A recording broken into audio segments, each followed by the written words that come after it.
என்னாச்சு? பேயா? பேயா? அடா பூச்சாண்டி வேலை காட்டுறியா? இரு வாரம்.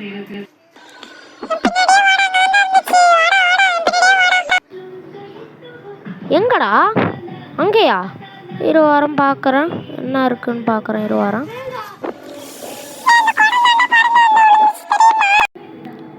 இரு இரு இரு இரு இரு குடம் இருந்துச்சுங்கிற, அது எப்படி மறுபடியும் அங்கே கிடக்கும்? நான் உன்னை அடிக்கவே இல்லை. இரு, ஏன் கத்துற? நான் உன்னை அடிக்கவே இல்லை. முதல்ல அப்படியே நடிக்காத. நான் போகிறேன், போ. நீயும் பொய் சொல்லிட்டு கிடப்ப. நான் போ.